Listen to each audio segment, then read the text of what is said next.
wag. Nice. That's what this is. All right, we are recording. All right, we're live. Aloha, everyone. Welcome to the latest episode of Salt and Stories, the Aloha Bungalow podcast. We are here today with an awesome dude, the very talented, the very creative Matthew Allen. Matt, welcome to the podcast, Thank dude. you. It's good to be here. Absolutely. We're stoked. We were just talking about he had quite the journey getting down here from Orange County, down to North County. It's unpredictable when you're in Southern California, especially around a holiday weekend.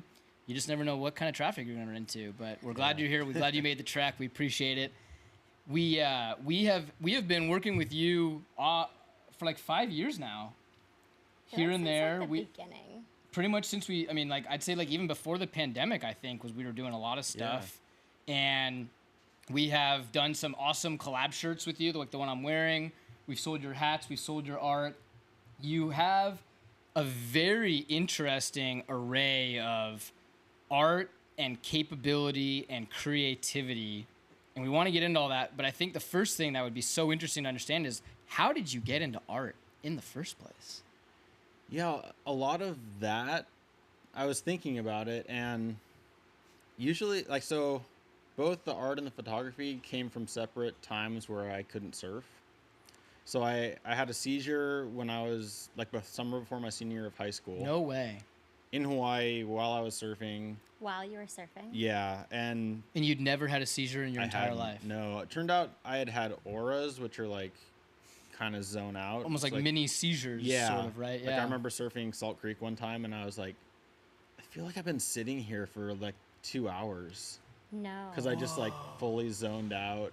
No way. Yeah, and I didn't know what that was. And then, in Hawaii, I was super dehydrated and I think just overdoing everything, and kind of was in the water and knew something was wrong. And I paddled in, and my dad actually felt like someone was telling him to follow me in with his camera, and I got in, and all I could say was I'm okay, but I was very much not okay. And no way. So someone was there with you. Yeah, my family was actually there, which was good, but super also helpful.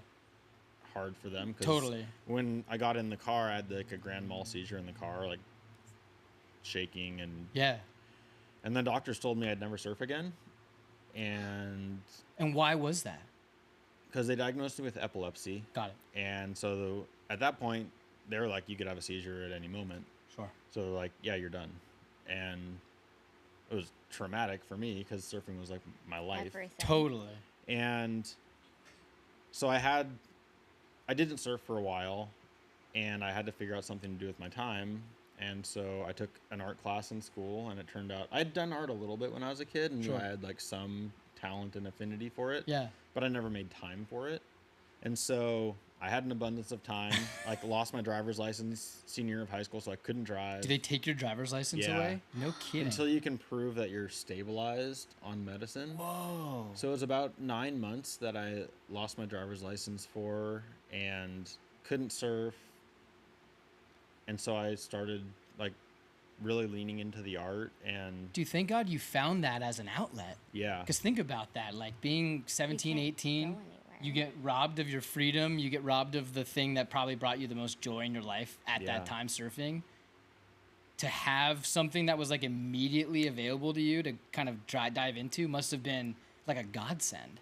It was. I had when I was really into baseball when I was a kid, and I was good at baseball. Heck yeah. And then I didn't make the team in high school, even though I was good. It was politics, kind of. Sure. But it devastated me because it was my identity. Yeah. And I didn't react well to it. I got super depressed and just didn't know who I was anymore. Sure. But that fully prepared me for the seizure and the epilepsy, because I had made it through that difficult time where the thing that I was into, that I felt defined me, got taken away. And that was how I found surfing.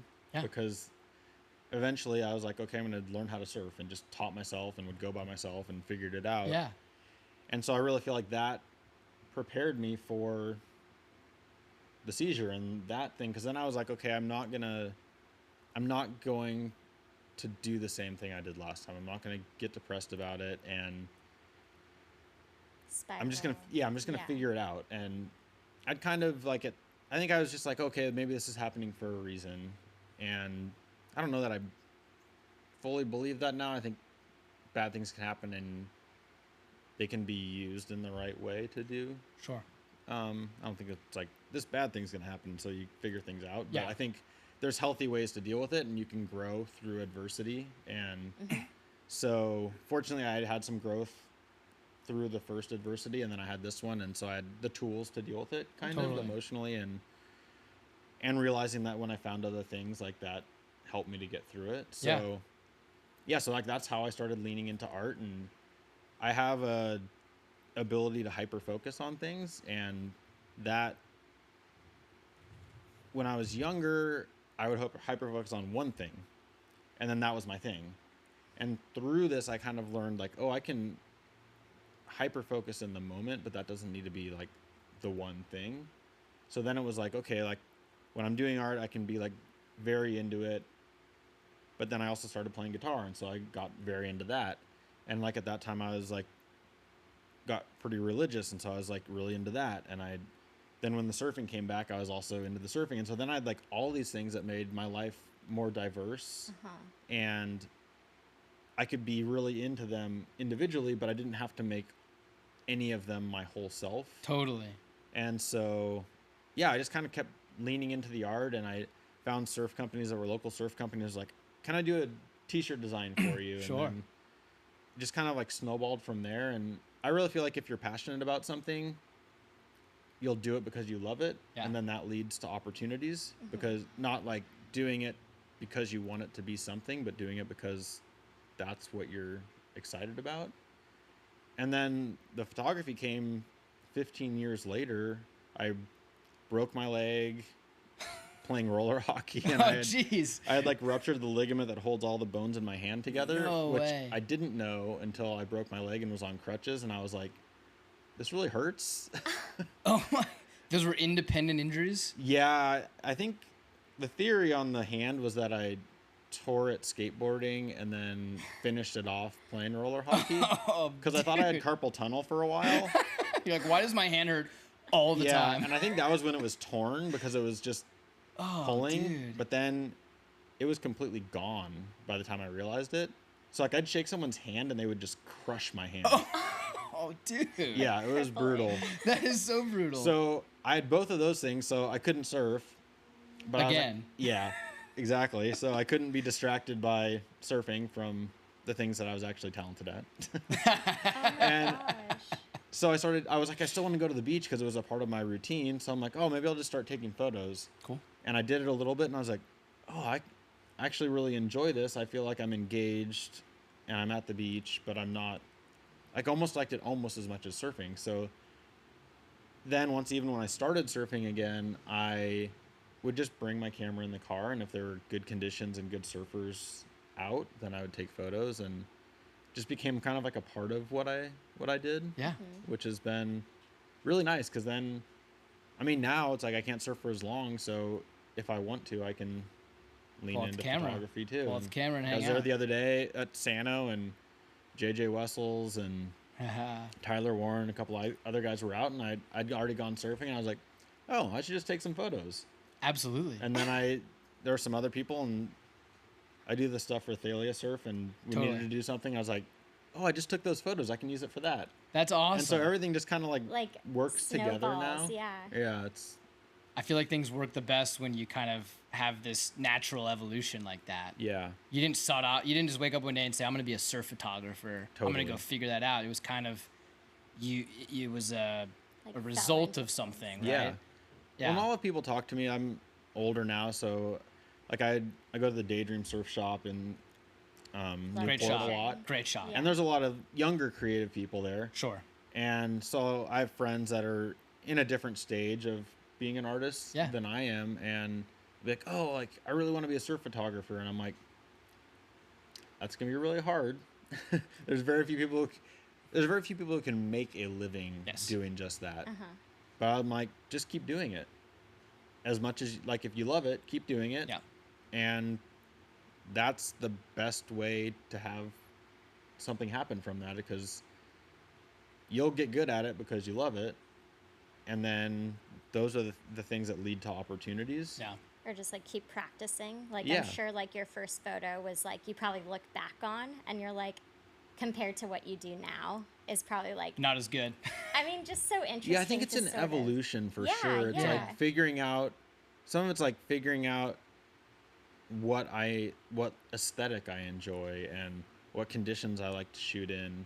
And for me, I'm kind of entertaining myself. So I figured out a few years ago, if the light's not, because I really like backlit stuff and Yeah, some of your backlit stuff is so epic. things. Yeah, it's like, because I've realized if you can't tell who the surfer is, then you can put yourself into the photo. It's not like, oh, that's a Such photo good of this point. person. Correct. It's 'Cause like I nobody's can't gonna imagine that's me. Yeah. Yeah, and you're not gonna, unless you really love Kelly Slater, you're not gonna put a photo of Kelly Slater up in your house. But since I want to make artistic Yes. images, Yes. someone can hang a photo of an ambiguous surfer in their home and enjoy it just for Imagine. like the feeling that it gives you. Correct. Mm-hmm. But when it's not the light that I like, I generally was like, I don't really want to shoot because I'm not gonna get what I want. Yeah. And then I started doing motion blur stuff during the daytime, Yeah. which people usually would just do it when there wasn't enough light. But when you do it in the daytime, you get like lasers of light in your photos. Some wild. And so I started doing outcomes. that, and it's like the act of doing it is creative, and there's risk there because you could get something that would have been a great image and you missed it because Yeah. it's blurry.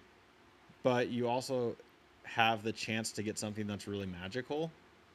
And I love that I can take photos next to someone else and get something that they aren't seeing. Totally. Like, and you can be standing next to me and I'll get something that you weren't experiencing. Like, that's not even the moment. It's Yeah. like this Right.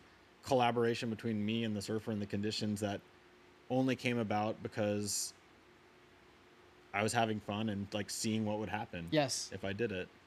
And yeah, that's like what I love about photography. And it's kind of what I don't like about shooting video. Like, I shoot video a little bit. I think probably part of it is I'm not as good at it. Sure. So I don't have the skills I need to create what I want sometimes. Yeah. But also photography, I can move around. Like, I don't use a tripod. I just keep moving around the beach and finding new shots, and kind of like you're actively making the art when you're doing that, instead of setting up a tripod, holding the thing down, and Taking that shot yeah. and having that be the art as opposed to like the moving around. Yeah, and like you can go down to lowers and stand next to a guy taking photos, and these days they're just holding the button down and they're basically shooting video Yeah. with the photos. They Right. got a tripod. They're getting like the action shot, but I don't feel like they're even really creating. They're just capturing. They're what's capturing. there. That's exactly it. They're capturing the surfing that's occurring. And I think some of that I almost learned because I started out shooting film with like an AE1, which you got to wind it manually. Nice. So then you get one shot, maybe two per wave. I Totally. love that. Yeah, so you really have to time it right. Big time. Figure out like what moment you want to catch, like what is the moment. And for me, it's like the quiet moments. It's like the bottom of the bottom turn, or the guy highlining, Yeah. the middle of the cross step. And it makes you pay a little more attention to what that moment is that Yes. has the feeling that you want. Yes. And yeah, like all those learning things make a difference. Whereas if you're just going out and shooting, you'll still get there, but it's interesting. Like I'd never really thought about how film like played into that before until Yeah. just now talking about it. But I'm like, oh yeah, it's like it made me do that. Or even we'll do photo shoots for the surf shop that I do, Thalia, and I'm mostly art directing for that when we're doing lifestyle stuff. Sure. But the girl who I have shoot the stuff, she'll shoot film some of the time. The film shots are almost always the best shots. Pretty amazing. Because it's like you can't replicate you can come close to replicating the feel, but like you can't totally. But it's also, it just forces you to be present and to get the shot you want. Yeah. Whereas digital, you can take so many photos that you're not wasting. Like, eventually one of them Yeah. should be good, right? Yeah. It doesn't require the patience and the practice totally. that is required of film. Yeah. You nailed it 100%. And film's so expensive now that it's yeah, like, it's you want it's to make sure like photography It's of good. consequence. yeah, you got to make sure you're getting a good photo. Correct. Or ideally. But it's like if I shoot a roll of surfing, I'm like hoping I get one or two photos out of it. I believe you have that. 36 shots, and you're like, okay, if I get one or two, then that was successful. Totally. Whereas, And- you could take 36 photos on a digital camera in 10 seconds and Yeah. just You know, whatever. reel it off on one wave. Throw, move on to the next. Yeah. And that's where the motion blur stuff is fun, because you can take 36 photos on one wave, and there you're kind of the same thing. You're hoping you get like one or two where the focus is right and all the stuff comes together. And I wouldn't do that with film yeah. because the risk is too high. That's a very high generally. risk. But it is like the perfect thing for digital, where I'm not just capturing it. I can like be creative, but it's like a lot of it for me is like finding the right medium. Yeah. Like it's like the right tool for the job creatively. Totally. That makes a lot of sense. And so right now, you do photography, you do hand-drawn stuff. Your drawings are insane with like the cool, like the dudes with their beards, and you do a lot of even like the flip book stuff where it's like they're like little movies. I Yeah. love those. Yeah, I mean, and that just started out as during the pandemic. Well, it really plays into like the right tool for the job. So I'd wanted to do the rotoscope animations for a long time, where it's Yeah. like you're taking a video, breaking it up into frames, tracing over it in like the style you want it to be to get the movement right, which Yeah. is what they did in the early Disney movies. That's how Alice in Wonderland Totally. looks like she's moving naturally, is because they shot video or film at that point and drew over each frame. And then it's even like in Disney movies, they'll reuse the same video that they shot. So I've seen before where they'll show Snow White and Alice in Wonderland doing the same thing, like the same body movements. Yes. Because they're like, we captured that, we can use that in this scene. that Totally. we're On a doing. different movie. Just Yeah. draw oh, that's interesting. And so it's taking that technique, but into the modern age now, where like I have my iPad and there's a program called Procreate. Okay. And it's set up to where you can do those animations that are frame by frame animations with like the rotoscope technique. And so this thing that I'd wanted to do for 15, 20 years, That's so rad. I was like, oh, now I have the tool to make it way easier, where I'm not like drawing it on paper and scanning it in, and I can just do it right there, and then you can see it move, and Yeah. it was the right tool at the right time Without a to doubt. do that. And then Yeah. the flipbooks came later, where I kind of I did the animation because I wanted to, and then I had the gallery space at the Daydream Surf Shop for 3 months. And having been around retail and understanding that it's good to have something for everyone to walk out with, I was like, what other things can I make so that it isn't just my art on the wall, but there's something that people can take Multiple with them. forms. Yeah. Yeah. And so the flipbooks were one of the ideas I had. Was like, oh, that'd be cool. I could make the flipbook out of the animation, and Totally. yeah, it's That's kind of brilliant. thanks. Yeah, it was neat to have that. I don't know if I came across it or somehow I was like, oh yeah, it'd be perfect for doing that. Yeah. And then you have your stamps that you do, the stamp pieces. Yeah, like the hand carved. Totally, like, where you hand carve like a gigantic stamp, and then you paint over it, and then you stamp it on canvas or whatever yeah, medium. usually it's like old sails that I cut up or old bags that I Yeah. find. It's so Yeah. rad. Thanks. How Yeah. how do you even come across like old sales like that? And then just There's where did that idea come? a shop in Newport that has them sometimes, where you can. For a while, they actually just like let me grab the ones that they wouldn't want to sell, Really? which are the ones that I really want because they're dirty and old. It's and, great living in a Perfect. sailing community like Yeah. that, right? Yeah, and it's great because they've lived a life at sea, and I love it because it's not precious art. So like I'll walk on top of them. Totally. They're already dirty. You don't it have to be doesn't careful. matter. Yeah, totally. So it's awesome. It's not like you have this perfect thing. Brand new canvas where Yeah. you're like afraid to breathe around. Yeah, it. and you're like, oh, I've got like hair in the paint. Or Totally. So it's a neat way to make art that's imperfect. And I've noticed at least at this point in my journey as an artist, I kind of love making imperfect art because I kind of hate, I think it can have perfectionist tendencies, but if you're intentionally making yourself accept the imperfection of the things you make, then you can kind of let go of that. That's a great Totally. point. So yeah, it's like a practice that I've leaned into of embracing the imperfection and being okay with it. And then that makes the act of creating a lot more fun because you're not holding on too tightly. Yes. And then people can feel it in your art. And I think that's something that probably also, whether you mean to or not, differentiates you, where it's like there's a unique style that I can, knowing your art very well, I can pick up, and I could just see something and I'm like, I bet that's a Matt Allen. And I'll like look it up and I'll be like, of course it's a Matt Allen, right? Like I can just feel it. Like there's a presence that exists with it that like almost follows that ethos I love that. everywhere you go, which is really unique. And I think that's part of the reason why people are so drawn to your art, is that kind of consistent feeling of coastal, but like imperfect, but also like unique. Like those are all one of ones. Like there's you're never gonna just mass produce the reused sails with hand stamped art on them, right? And so that's another thing that also just makes it so unique, is none of them are ever gonna look the same. Yeah, it's ever. And it's neat for me because then I can make an original piece using the same. It's like I've invested the time to carve it, but then I can use these carvings that I can mix and match sometimes, or like sometimes I'll use 2 layers of waves. Sometimes I'll just use one. I'll put the sun in a different place or do a bigger sun. Totally. Doing it on the different materials and changing the colors, and you're almost like there's so much time invested in the carving part. So you hand carve those? Yeah. And what's the material that those are? I do some that's wood, but the more detailed ones are linoleum. Yeah. So, they call them linoleum block prints, and that's got to be a heck of a process, because you're doing everything. Is it backwards to get a stamp so you gotta right? flip it over, and sometimes you forget that, and you carve it the wrong way, and then you're like, oh dang. Oh no, yeah, I can imagine. Yeah. So for me, my process is a lot of times I'll draw it on the iPad or on paper, and then scan it into the computer or take it out of the iPad, print it out, and then trace it at the right size on the linoleum block. Yeah.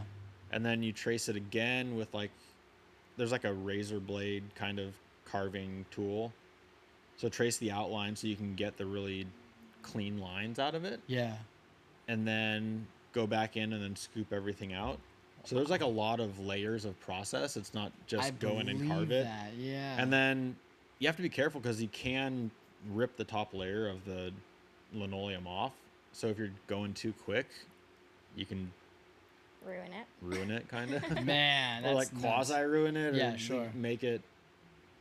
Yeah, that's why the carving the outline helps a lot, because then you're less likely to tear through stuff. But and even just the process of once it's done, painting it and then stamping it. I mean, that is such a process. It's such a process. Yeah, and then you only get one shot at putting it on that particular piece. Yeah. So that's like the ultimate. Especially if you have coordinating like 2 different stamps that you're trying to coordinate brilliantly. It's like that first one goes down. Now that second one, like you have no margin of error, right? Like one chance. It depends how much you ink the block too, because that'll give you different coverages of ink. And Sure. And like you can think the colors are going to work, but you're not sure. Because like say you're printing on like a light blue. Well, I think this navy ink is going to look right on there, but I don't know how much of the ink is going to transfer for sure. Yeah. And I don't know how much of the texture of the fabric is going to come through. And so it's like the ultimate, you have to just accept what it is. Totally. So you do it, and sometimes you're like, that one just didn't work. Sure. Or sometimes it turned out better than you thought. So I'm sure you surprise yourself. What do you do when it doesn't work? Do you just like trash it? Do you keep it? Do Usually you try and, I'll turn it into give it to friends and family. Like, yeah. what do you do? I think a lot of them I end up giving away. Sure. Yeah. I mean, if they're in like a zone of like, I like it enough, but I don't like it enough to sell it. Sure. Yeah. If they're just like, this is terrible, like I went over a seam or something, or like, you can just do dumb stuff when you're printing that too, like not realize there's an uneven surface underneath what you're doing. Totally. Like maybe I made a lot of mistakes along the way, and I think that's something people don't realize is for every right art piece that's made, an artist made a bunch of bad art. Before. You have to, right? Yeah. No one just wakes up one day and is just really good at anything. Yeah. And especially art, where it takes so much practice and trial and error. I mean, that's really what it is. And I think that's when you're right, going back to like you mentoring or kind of giving advice to like younger artists. Yeah. I think that's one of the things that you're right. People who want to get into anything, whether it's business, whether it's art, is like, you've got to be totally willing to fail. Yeah. A lot. Yeah. before you're good at it, Totally. because Or, like, that's just hear what it the takes. rejection Yeah. before all the acceptances. Totally. And, yeah. And it's funny because I am really I think the thing that I've noticed about myself is I'm really curious. So I'll try a lot of different techniques. And sometimes I won't, like the block printing, I won't do it for 6-8 months. Yeah. And then I'll be like, how did I do that? Like, I what gotta was my- relearn this. Yeah, like what was my process for that? Yeah. But because I don't do the same thing over and over again, I'm kind of always putting myself through that process of learning and failing. Because like recently I've been into doing like Polaroid emulsion lifts where you're like taking Polaroids, putting them in hot water, the image comes off, and then you put it onto paper or something else, and it's all like a jellyfish, and What? it's like a crazy process. What's that called? Polaroid emulsion lift. Emulsion lift. Yeah, so Okay. you like cut the Polaroid, peel off the plastic, put it in boiling hot water, and the image comes off of it. Really? And it's like this little jellyfish I've floating never around. even Okay. heard of that. And it's super fragile, I would imagine. Yeah. and you have to try and get it onto whatever, like usually paper people put it on, but then you have to like manipulate it to try and get it, because it gets all wrinkled. and Totally. Yeah. You can tear it, and like sometimes those tears or wrinkles end up working out well. Sure. Sometimes they don't. And there's like a lot of timing involved. Like you have to give it enough time after it's been exposed before you cut it. And there's like guidelines, but they're always changing the chemistry on the Polaroid, so it's not for sure. Yeah. So there's just all these layers in this. You can mess up so many different No places question. along the line. That's crazy. Like I have a piece of art I made as I was learning that's like a bunch of, every time something would tear or mess up, I put it on this other one, and it's like my beautiful mistakes where they almost it's like look a collage. yeah, and they look Oh, almost man. like I love that. they almost look like flower petals because they're colorful, but they're Oh, like that's dried flowers. rad. Yeah, and it's kind of fun to like, okay, these are all ones that I screwed up trying Yeah. to get to this other spot. That's Yes. like an art piece in itself. Yeah. Yeah. Yeah, and so I just find myself doing those things over and over again where it's like learning the thing, failing a bunch. Totally. And I think I must like that on some level because I don't stick with doing one thing. That you're like really good at and just saying, Forever. this is me now. I'm doing this Totally. forever. Yeah, Because it works. And sometimes I'll be like, oh, I'll come back to that because I'm interested in learning this other thing.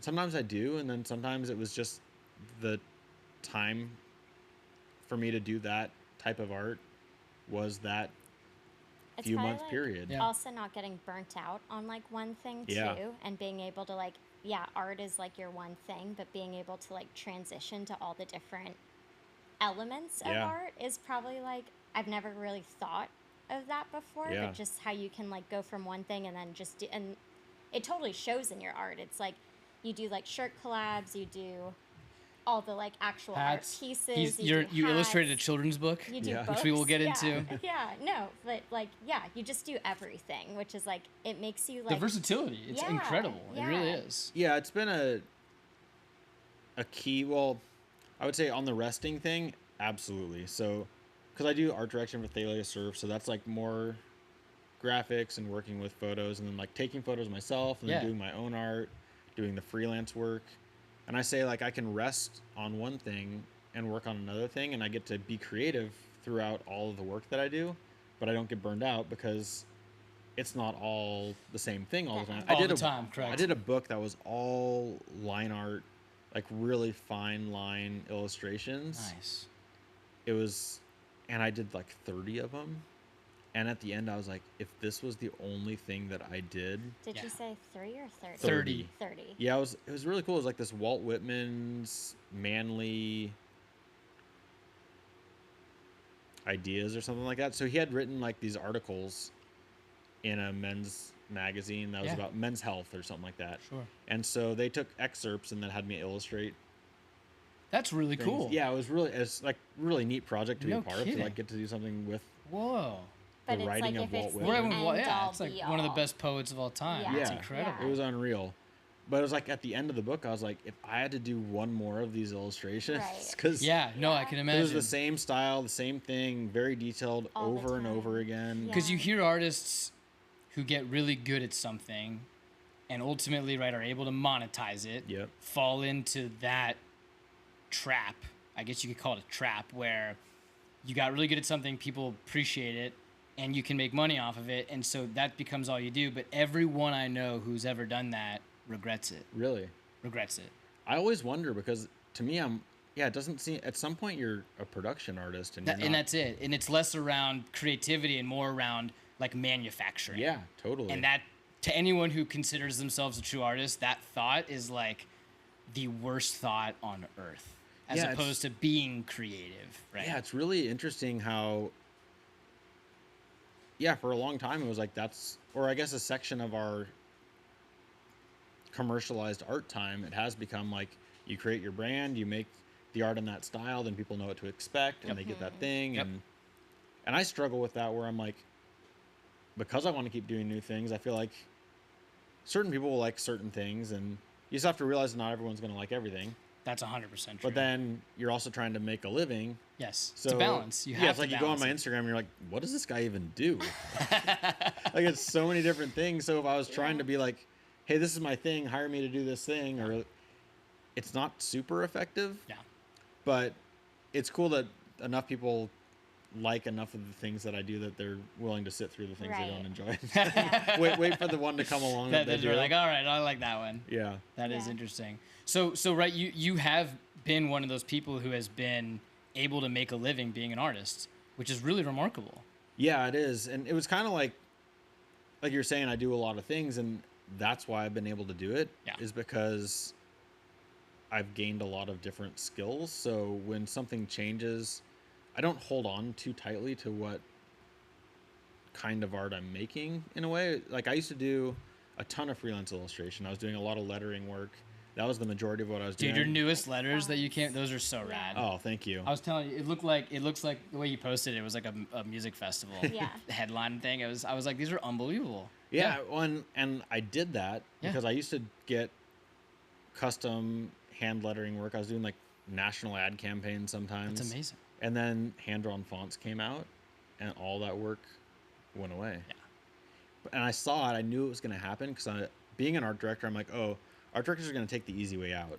Not in a bad way, but just hiring someone to do an illustration is risky, because you have to trust they're going to execute it, trust they're going to do it in your vision. Yes. If you work for an ad agency or design firm, you need to get your like higher up person to approve of who you're using. Well, then they have to be on board too with like not just that, hey, we like your style, but you have to now fit into the prompt that we are providing. And if you go outside that line, like, you have to be open to revisions. Totally. You have to be open to feedback. And there are a lot of artists out there that are not open, right? Yeah. And so it's like, then I can imagine you run into a lot of issues where it's like, well, that's not going to work out anymore. And now we just wasted a bunch of money. Yeah, so their risk is high. I can imagine. So when a hand-drawn font is there and they're like, it's not really what I was thinking, but it's good enough. Yeah. They're going to use that. Totally. And they don't have to wait 2 weeks to get it. They have it right now. They can mock it up, get it approved by the client. Yeah. They don't have to get a budget for it. Yep. So I didn't know for sure, but I was pretty sure, like, once that started happening, I'm like, that work's gone. Sure. And fortunately, that was kind of like right around the pandemic was when that started like tailing off. And I mean, the pandemic killed a lot of freelance work, but then that was when I came on and started helping the surf shop out with stuff. And that the more involved I was, the more things I was doing for them. That's awesome. And so that work has really replaced a lot of the freelance stuff that I was doing before. That's great. But if I was like, no, my thing is hand lettering, that's what I'm going to do, and I was trying to hold on to that, maybe I could have figured out a way to do it, but I feel like it was a lot better for me to be willing to pivot and be like, oh, here's where the work is at. I still enjoy this work. It's okay that this other work isn't happening as much now. And then I started doing the hand-drawn fonts recently where I was like, if I'm not getting any of this work anymore, I might as well like start making fonts. And Adobe came up with this thing called SVG fonts, where they're essentially images as fonts that you can do in Photoshop. So then you can have the texture of a hand-drawn font. Oh, that's cool. Yeah, so you can... But it's all digital. Yeah. Wow. So there's like... I did this one font called Wetsuit font, and it's like a sign painting font. Yeah. And I drew it with pens. So it's all my fonts are like actually hand-drawn. Hand-drawn, sure. And with the pens, there's like a transparency to it. Yeah. So you can see each stroke that was made. and they overlap, and you can make the font actually look like that. Oh, that's cool. Which is amazing. And that's It what got me is. excited about doing the fonts is I'm like, Yeah. oh, that's rad. Like I can actually do it so it looks like exactly what I made. Correct. And then someone can use it and it As font, really looks yeah. like it was hand done. It doesn't look like a font that was copying something that was hand done. Yeah. It actually the human element, like we talked about, like Yeah. I have that in a lot of the things I make where it's like you can get the imperfections and the imperfections feel right. That's what's gonna make it Yeah. actually feel authentic. Yes. And not just Perfect some word. digital copy. Yeah. Or attempt at copying something that was authentic. Totally. That is And so then cool. it's been fun for me because most of the I did like 18 fonts, like all in a row, just like I was in that. You were just in that my zone. And so I was Totally. just running with it. I was super excited about it. And I was like, I'll release them over time. And I was doing that, and then I was like, I'm just gonna get a bunch of them out, which I Yeah. did recently. But I've been using them over the past 9 months in so many things, and it's made my process really easy. That's so cool. And it's also neat because I can do this stuff for Thalia Surf, and I can do all our marketing stuff, and I can use the fonts that I made, and I don't have to hand letter any of it. Yeah. But I've done so many. I've done so many that there's like the right fit for so many things. That is so epic. to where it feels like me. I'm not using like someone else's thing. Yeah. And the amount of use I've gotten out of them and being able to make more work that feels closer to what I would want it to look like Authentic. Yeah. Yeah. has been really neat. That is so cool. And so you've been working with Thalia for like 5 years? Or longer? Is that how long ago the Yeah, pandemic was 5 years ago. Isn't that crazy? Yeah. How did you get like involved in it? Like, did they hit you up or like? Yeah, did They you know did. them? So Yeah. I had done stuff for them periodically since like very early on. Like I had a t-shirt company that started out of that shop. Cool. With Oh. with my buddy Mike, who was involved with the shop, and that became the ride, which What is was like the a. t-shirt company? Then it was called Laguna Surf Company. So I met Mike the last day of class in junior college. He like saw me working on a t-shirt design for a company called The Realm. I didn't have a computer with graphics at home, and so I was working on it after our final. That's awesome. And he came up to me, he was like, "Hey, that's rad. Would you want to work on something with me?" And that changed the entire course of my life. That's amazing. Yeah, the I last love day of that. class Last day. was amazing. And so the first thing we did, we did one thing that was like like a surf shop website thing, but the first real thing we did was the Laguna Surf Company, which was I was illustrating surf spots in Laguna, and they're selling them out of the shop. Oh, it's awesome. And then people were liking it enough that he's like, "Hey, we should keep doing t-shirt stuff, but take it outside of just the shop and sell it to other shops." And so that kind of like sent me down that road. And I'd worked periodically with Thalia Surf over the years since then when they needed a t-shirt design or like something done. But then the pandemic with the shop closing, Nick, the owner, was like, "Hey, we really need to get our online going better. Can Don't you we help me know out that? with that?" We know that. Yeah. That's what we did too. It Yes. was horrible. We didn't have Yeah, it's online tough crazy. before times. that. You had to Yeah. pivot. She literally Figure it built out. an entire website in 48 hours to Wow. try to get things. She put all of our products online, and It she was like, was "We have to have some so way of making revenue." Not cute too, Wow. compared to what it is now. It's Yeah. like it's so funny, like It was what skin you and bones. Scrap up, but like But everyone you're was right. so- Like yeah. necessity breeds creativity. Yeah, Yeah. totally. And you figure it out, and that's the biggest part about like just You just have to life go for and it. and when you're owning, but you have to be willing to pivot, and you have Yeah. to be totally ready for it. Yeah. Yeah, it's foolish to think that things are going to always stay the same in life. Totally. You end up like Sears Yeah.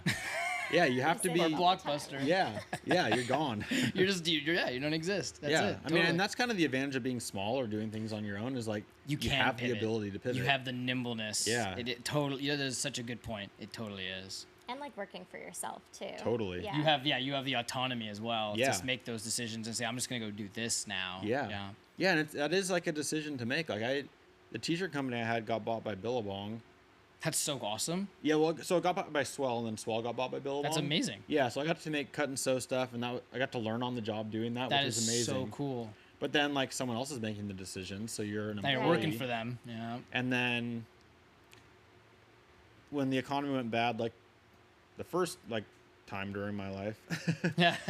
Which We- time was yeah. Yeah, yeah, seriously. They had made some decisions that didn't work out business-wise, and we were put in a tough position as a result, and they finally were like, we're not going to do this anymore. And they're like, but you could work for us if you want to. And I was like, I do not want to do that. Yeah, no, thank you. Like, I don't want to tell other people what to do. Yeah. I want to be the one making the stuff. I'm just going to figure it out. I'll do something else. Right. And that was when I started doing freelance. Yeah. But yeah, like they were so big they couldn't pivot. And so they struggled. And that's a lot of the surf companies. They've been struggling for decades now. I Yeah. mean, you look at Billabong, Quicksilver, all of them, like they've been bought and sold how many times, filed for bankruptcy how many times, and it's like they got too big. Yeah. One, like they're too many people, too much overhead, too much Yep. cost, they're not selling enough, and also just like you start to lose that creative edge when you're just trying to just chase revenue. Totally. And that, it's, actually watch a lot of Shark Tank. I love Yes. Shark Tank. Because I can work while I'm watching it, or I can like see what the product is, Yeah. and then listen to it while I'm working. Totally.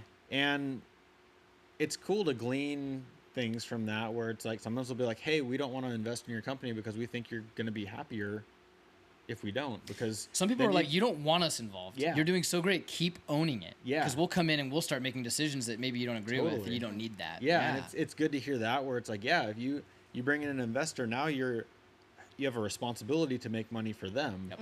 And so now your decisions are at the mercy of Them. getting the return for them because they want their money back. Correct. And they might be like, hey, don't go surfing right now. And it's like, I don't know if that's been my recipe for success. Yeah. No, it is. It's such an interesting dynamic and decision for businesses to decide. Yeah, I mean, do you want to grow and get funding and things like that, or do you want to have control Yeah. and grow organically and have it be more of a process? And that's the decision that you have to Yeah. make. Yeah, totally. The thing that I really lean into now, what I love about my life, is that my lifestyle looks like what I want it to. That's the best. Yeah. And that's one of the things I'll tell to younger people. I'm like, you. figure out what you want your days to look like. Like what? Literally. Yeah. Like I didn't know at the beginning. I was working in an office, and You're that was just terrible for grinding. me. Like I'm Yeah. a introvert by nature. Like I was around people too much. I had people telling me what to do, and I don't do well with people telling me what to do. Especially it's one thing if I respect them, but if I don't have the level of respect I need for someone's opinion, Totally. Yeah. then, and especially like coming out of college, I've learned a lot since then, but Of course, I was yeah, pretty you're- headstrong at Yeah, that point. everybody I mean, I thought I knew everything when Yeah. I was 24. Totally. Yeah, So- totally. So, but it was good to learn, like, oh, that's not what I want my days to look like. Yeah. And then once I was doing my own company, I had a little bit more control over that, even when we were owned by Swell, like I was going surfing at lunchtime, and I was Yeah. like, you guys own the company, but I'm the company. Yeah, So correct. like I'm going to do what I need I'm to do to good. be making the stuff that Totally. needs to be made, and Totally. I'll get the work done. Yeah. And That's kind of what you would say too, is like with your company, you would look at the people above you and you're like, is that where I want to be? That's how I've and always grow. judged. Same way, right? And I've I always had always- this. yeah. I've always had this vision of what do I want my life to look like in ideal state, and I've always looking at people I reported to or worked for or even were way above me. Do I want their life? yeah. And if at any point it was I don't want any of their lives, my first thought was I gotta get a new job. Smart. Because this is not what I want. And Yeah. and there were I worked in construction management for a long time in San Diego and Los Angeles, and there were years where I would just think to myself, what the hell am I doing? Why am I here? I gotta get out of this. And it took me a while, and I was glad I didn't just give up on it, but it did. Like it was a good foundation of life and management and learning how to navigate the world. But after a while, I was like, I gotta get out of this. Yeah. And I have been able to, as you get older, right? I'm in your 30s. I'm in my 30s now, and it's like I have this very specific vision of how I want my life to be, and it's Yeah. very simple. I've realized simplicity is the key to happiness as I Yeah. get older, and now that I have that as well, I'm like, I will forego so many things to maintain that. Yeah. Because to me, that is so valuable. We have 2 young kids, and it's like I get to spend a lot of time with them. If I had a different job, maybe I made more money, but I spent way more time away, not worth it. To Yeah. me, not worth it. Yeah. I would totally give that up to have as much time with you and the kids and surf Yeah. as much as I do and have the freedom that I have. But it's like when you're young, all you're thinking is like, I want to be successful. Yeah. I'll do it at all costs. And it's great to have that, but after a while, you kind of start to lean into like, what is success? Yeah. You start to redefine what success means to you. It's cool that you had that vision for it. My life has always been, I just feel like I always say it's like water flowing downhill, That's cool. where like the next thing just feels like the right thing. Yeah, yeah. And if I'm trying to make things happen, I feel like it doesn't work. You find the path of least resistance, kind of. Kind of, yeah. Like, Yeah. but not in a Not like in a passive way. passive way, but Yeah. in a like being prepared to walk through the doors when they open. Yeah. It's like I gain skills because I do things I'm passionate about, and then a lot of times there's like a right time for it. And then I'm like, oh, this is the right time to do this, like it was with the animation thing. Yeah. Or like the emulsion lifts I talked about. Yeah. So they have they've had for a long time slide projectors where you could project onto Polaroids. Whoa. And I knew of it 15, 20 years ago. And I was like, those are so cool. I'd love to do that, but they're really rare. And I didn't seek it out, Yeah. but it was always in the back of my head that I would like to do that. And then now Polaroid makes these projectors where you can put your phone on it and project the photo onto a Polaroid.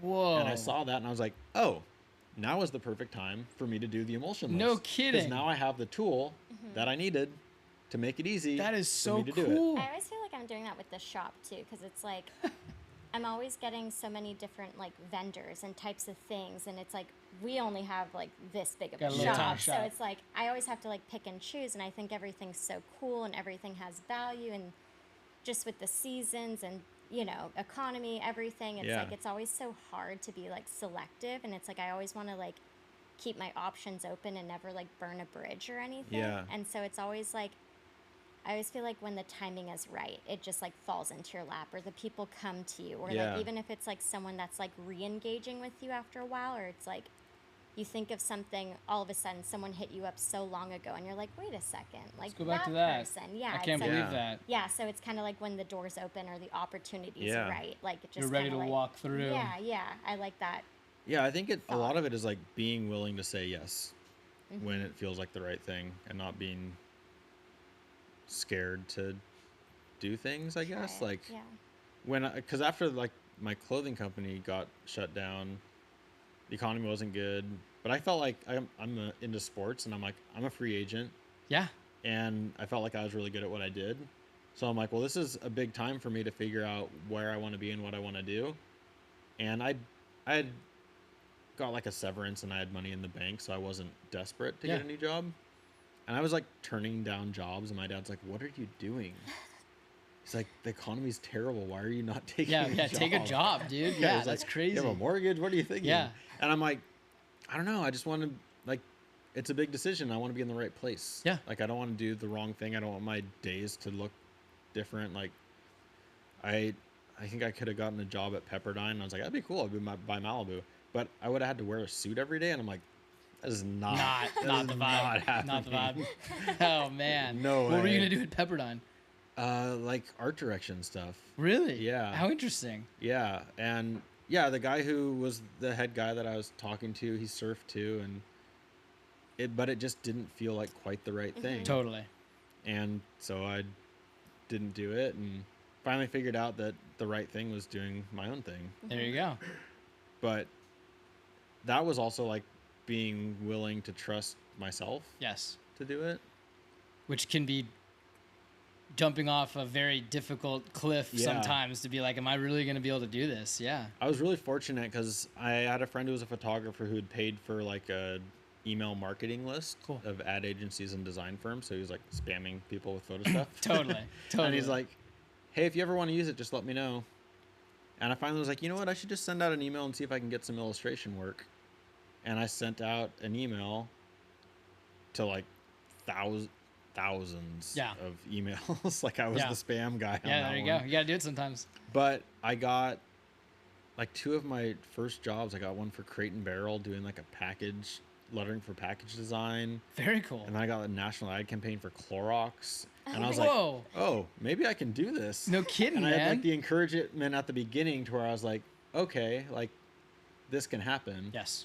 But like I'd built up a portfolio of work doing the t-shirt company, and like I worked for Surfer Magazine before that. And so I had done these things, but I didn't make any money doing the t-shirt company until Billabong bought it. Then I got a salary, but Sure. I built up this portfolio of work that allowed me to go to the next thing. Yes. And I wasn't like, oh, I'm going to do all this work so then I can be a professional illustrator. I was doing the work because I love the work. Yes. And then that was the stepping stone to the next thing. that was like the water flowing. It was like, oh no, now Yep. you just be willing to do this next thing. 'cause Totally. That's the Yeah. right thing. With You this don't, new turn. yeah, like you don't have to start another t-shirt company. No. Yeah, you're not like I'm a t-shirt guy now and I'm going to Yeah. go start another surf brand. It's like, well, no, I can go into this next thing. But it also is, it's one of those things where if you're just constantly honing skills, when the opportunity knocks, you will be ready. Yeah. And that is the thing that's so interesting. What I always tell people about, whatever it is that you're doing, try to be really, really good at it. And sometimes you don't understand why. Yeah. But the second there's an opportunity, you'll go, that was why. Yep. I'm perfectly prepared for this. Totally. And I wouldn't have been if I hadn't spent all that time honing, crafting, sacrificing, failing Yep. to get to that place where now I'm ready to do this. Yeah. Yeah. Yeah, I always say an opportunity isn't an opportunity if you're not prepared to take advantage of it. Brilliant. It's like Brilliant. So Like- true. like the guy my friend seeing me making the art in the class in junior Yeah. college. Totally. That wouldn't have been an opportunity. He wouldn't have said anything If I you were had- terrible. Yeah, if I was terrible Or at if you it. weren't doing it. Yeah. If you were just like, art's not going to ever turn out. I'm just not going to worry about it. Totally. Or like I got a job. My first job was at Surfer Magazine, and I got that job because I'd been working on the t-shirt stuff. And in college, I got super into design, and I was just doing extra projects. Yeah. Because I was excited about it. Mm-hmm. And I wouldn't have gotten that job. It wouldn't have been an opportunity because I wouldn't have had the work to get it. So it would have just been like a job I didn't get. Totally. But because I had put the work in, and I wasn't doing the work to get the job. No, you're doing it because you loved it. Yeah. It fell in your lap. Yeah. Yeah. And it was just like, that's why it's the same thing. It's like, just do something you're excited about and get good at it. Yes. Because then those opportunities will. And They'll you'll eventually build- come. They Yeah. will. And build a portfolio and everything. Yeah. And I think it's also good to be out meeting people. And it's like, if you want to work in the surf industry, go to surf events. And Yeah, like be in go the surf surf- industry. Yeah, go surfing. And like, Yeah. Go That's- hang around surf shops. Yeah. Go meet the owner of whatever surf shop and shoot the breeze with them. Yeah. And understand like what is this? Because a lot of times too, you'll think I want to get in this, and then you start hanging around and being there, and you're like, I don't want to be Yeah, here. This is totally. not what I want. Yeah. This is not what I thought it was gonna be. yeah. Totally. And I think it's good to like, I mean, you want to be genuine too, and just like, it's like just making friends, you know? It's Totally. like not, doesn't have to be like a goal of Business. like, Yeah, it's oh, not I'm like gonna network. Yeah. Like I think if I started going to the Daydream Surf Shop because it's like a mile from my house after the pandemic, because I felt like my community had kind of evaporated, sure. and I'm like, I just needed, like, I work alone, I live alone, I need to be around people. Yeah, Mhm. smart. Even though I'm an introvert, like I just still need like Yeah. some. Yeah. A little bit of human interaction. Yeah. Totally. And so I started going there like an hour a day. Yeah. And yeah, it was like the people that worked there were either artists or surfers, and a lot of the people that came through, Yeah. same. And it's just like working in an office where like you have enough casual interactions, Yes. you make friendships. Correct. And like there was always, since we had common things, I could have small talk with a barista and be like, "Oh, did you go surfing today?" Totally. Or what's an art project you're working on? And Yeah. and I'm genuinely interested, and it's something that we can relate on. Totally. And so those interactions aren't just surface interactions. And it builds on itself, and you That's get to it. know You what start to they get do, deeper and- with people that you're interacting with constantly, and Yeah. and you have those shared interests that kind of mold it together. And all of a sudden, you're like, "Hey, we're going surfing tomorrow. Like, let's go together." Yeah. Like, yeah, totally. Yeah, like I never would have gotten the opportunity to do the art show, like to have that space at Daydream, Yeah, if I wasn't a part of the community there. correct. If I didn't build a relationship with the owner. Like I've done photo stuff for them too, and it's just because you get to know someone, and then the opportunity is there because Yeah. you've built a relationship and you have the work to back it up. Big time. Yeah. And even like doing this stuff for Thalia, I usually hire people to shoot photos that I know, Yeah, because there's a lot of good photographers out there, and if I know someone and trust them, yeah, that's a straight, like a shorter path kind of. yeah. And you want to support people that you know and Totally, like yeah. as well, right? Yeah, and it's like they're out there doing freelance work, and I'm like, oh, well, I'd love to give this job to the person that I know Correct. and help them out and get them some exposure and Exactly. some money, and Yep.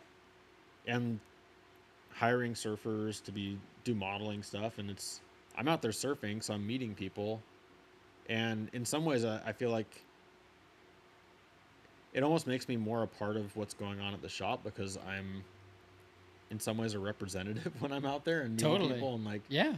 yeah, it's cool to be able to give people opportunities, or be like, have friends and be like, hey, let's try and do something like a video with you in the shop, or do an art show, or all those things where it's like you build those relationships and it matters and Yeah. it leads to opportunities. Especially in those like, these tight-knit beach communities. That's one of the things I love about living where we live. Like Carlsbad, Oceanside, Encinitas, and then up where you are, like Laguna, Newport, Costa Mesa. It's like they're very tight-knit. Everyone knows each other. You're out in the water. You see the same people all the time. You go into the surf shop. You go into Daydream. You see the same people all the time. It's a really awesome community. Totally. And it's tight-knit, and people want to support each other in a very unique way. Yeah. And it really is special in that way. I've realized for myself too, that dynamic of being able to go somewhere for surfing or like the coffee shop, surf shop, without making plans to meet up with anyone, and then you just see people It's the best. is awesome. It's the best feeling. Because trying to surf with someone We were just talking about that. can be difficult. I surf alone all the time Yeah. because coordinating with people, it's so hard. Yeah, it's so hard. It's so hard. But it's like if I can go surf Church or Sano, I'm gonna know someone out Without there. a I'm doubt. gonna see someone I know, a friendly face. We can have a conversation, Totally. or I go to the coffee shop. I run into people all the time I know, or like Yeah. bottom line, I'm gonna know the people that are working there. And it's Totally. like, you can have a friendly face, have a short conversation. Somebody knows you. Like, I really think that. I feel like I'm getting old and people don't know what Cheers is, like the TV show. It's a great show. And Woody Harrelson. I'll use this example, and people are like, I don't know what that is. But like that whole thing where like you go there and everybody knows your Knows name your is name. like so important as a human. Totally is. And especially like I said, like I'm single, I live alone, I work alone. You need that interaction. Camaraderie. Like Totally. you need to Yeah. have people who are happy to see you. Yeah. Like, and it's huge. It is. And like we've done studies on longevity, and people need community. Community. That's the number one indicator of longevity Yeah. and happiness is it's not generally, health and food and moving and all that kind of stuff, but it's like if you don't have purpose and community, you as a human being biologically, like you just deteriorate. Yeah. It's just the truth, and it's so true. Yeah. Especially in a world today where it's like so many things are digital. So Totally. many people are in silos. To get out in the world and have those real human connections, Yeah. it's so important to like our biology. Totally. It's really, it's interesting. It is interesting for me to see like my nephews are into video games. How old are they? They're 11, 12, 13. Yeah. It's like the So my one sister moved to Utah, Okay. but her kids and my other sister's kids will play video games together over the internet, Totally. and it's helped them to maintain that relationship. That's Oh. cool. Whereas like they're not going to call each other on the phone and talk, No. but they can have their headset on and play a video game and hang out with each other.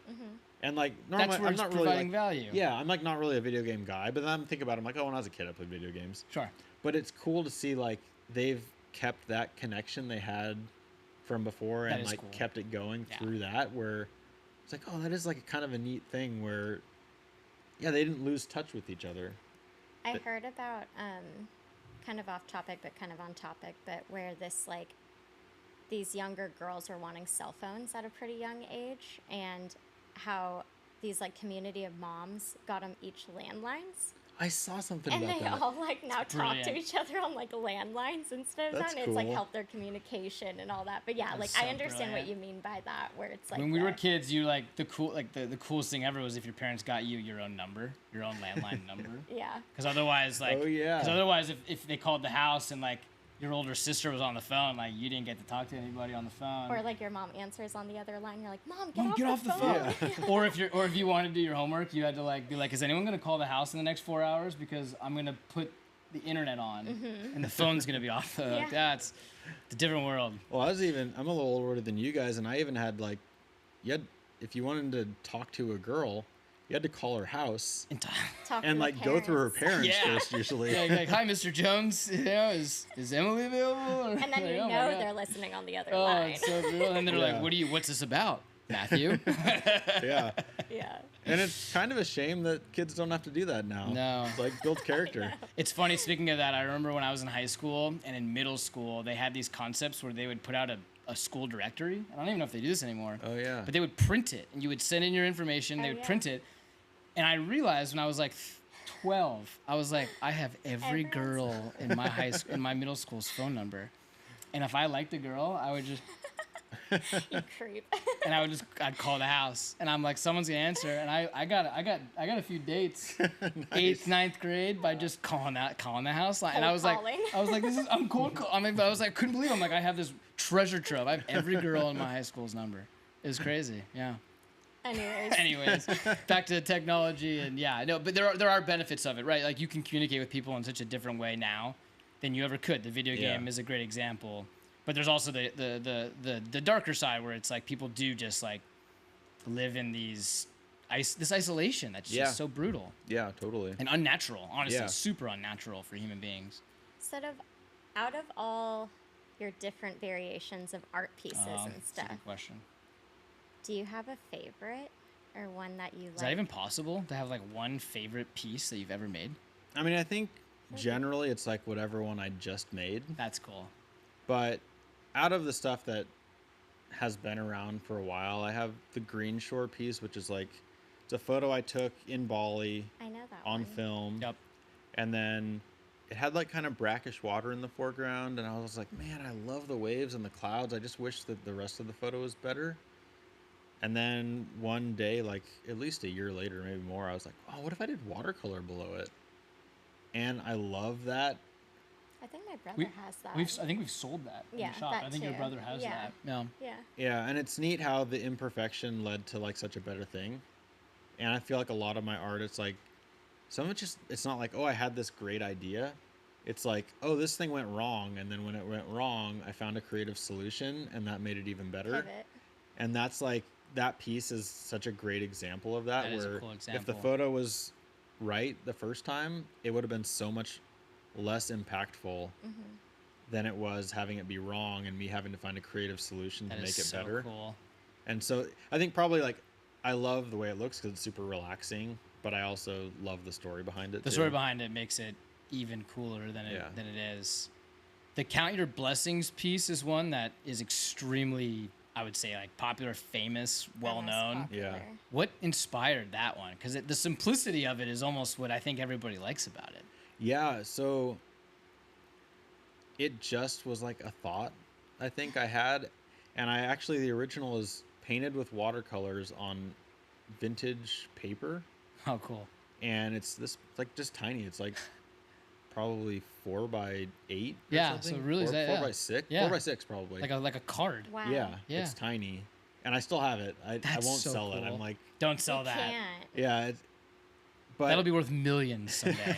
I don't know. I feel like it's not worth selling because it won't be worth what it should be. Yeah, no one's gonna be like, oh, I'm gonna pay like enough for me to get rid of it. Yeah, for how small it is. That's so cool though. And yeah, it's funny because it was a T-shirt first for my T-shirt company. I like thresholded it out so it was black and white like most of the prints Yeah. are now. And the reason the prints are kind of messy on the edges because it was like brown paper with watercolors on it, and the watercolors, the really neat thing about the watercolor version, which I started selling prints of that, is the different marks are different darknesses because I did it with watercolor. So I'd dip it in the Yep. Different the strokes. watercolor, and then each stroke would be less saturated than the next one until I dipped it in again. And so there's a lot more variation, and that to me adds a lot of interest That's Totally. So cool. to it and makes it a lot more artistic. Yes. And I don't know why I didn't sell that version for a long time, but yeah, it's crazy how popular it got because I sold prints of it for a long time before anyone really cared about it. Yeah. And then this interior designer, Riley Clayson, reached out to me. She saw it on Instagram. She's like, hey, I want you to paint a 2-story high mural of this in this house that I'm designing. Oh, Whoa, yeah. I I've remember seen seeing that. Yeah. And so I did that, and it got in like a magazine. I think it was in Dwell or a magazine like that. She had an article on the house that she did. Yeah. And then it just like blew up. Totally. Yeah. But I think also it was just society shifting to where it resonated Yes. A with bit more. people's mindsets more. Was that like more COVID or? It was a little before then, but Okay. like I think it was probably like 3 or 4 years before then, but I still feel like there was it was like its time Yeah. where like people's heads were there Totally.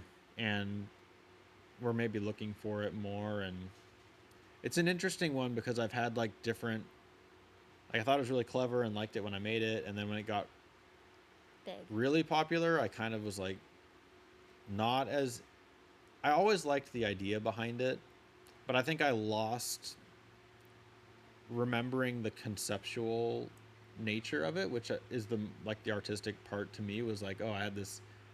You're like illustrating this concept, and the humanness of it is the important thing. Yeah. Like all people copy it and they do it, and it doesn't look like a human made it, and I'm like, you've like completely missed the Ruined it. whole You idea deteriorated behind the whole point of We it. were Yeah. literally talking about this in the car. I'm like, because I've seen so many copies of it, Yeah. and every time I'm like, it doesn't look good. It just Yeah, it's like, how can you mess up such an easy concept? that's what's almost so funny about it is like the simplicity of it is almost infuriating because Yeah. I'm sure other artists look at it and they're like, God, like that's so. But it's also like, but there's more to it. Like Yeah. it is like it is that's. Or But it's sometimes like- the simplicity is what makes things so if brilliant. someone like makes like a song, you know, and then it like blows up, and then like the song that was once like so meaningful to you Yeah, they is get so like sick of it's singing just so it. overplayed. Yeah, everyone- yeah, and that's you how hear it it is, every that's how it second. You're is, just yeah. like, oh my gosh, yeah. So I had a really good conversation about that same correlation with Matt Costa, who Oh yeah, very like, cool. I guy. really appreciated his music for a long time, and then met him at an event, and we kind of like hit it off and became friends. And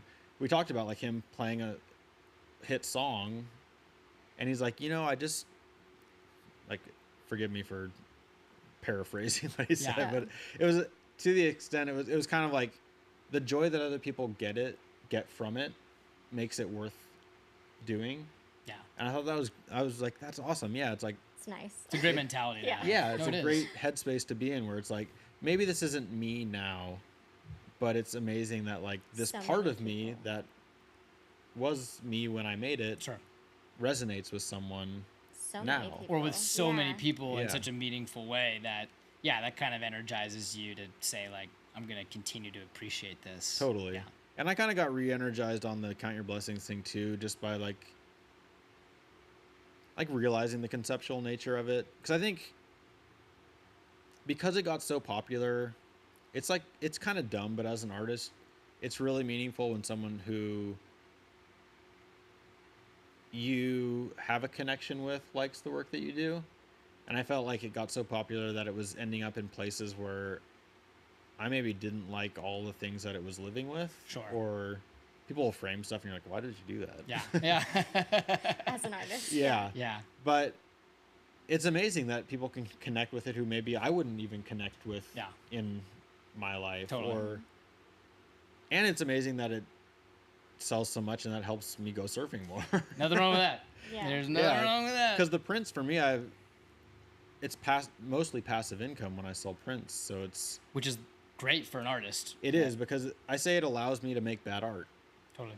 Because since I have just a portion of the money that I make comes in from that enables me to make more art because I don't have to sell everything I make. Correct. Every piece of art I make isn't paying my rent Yeah.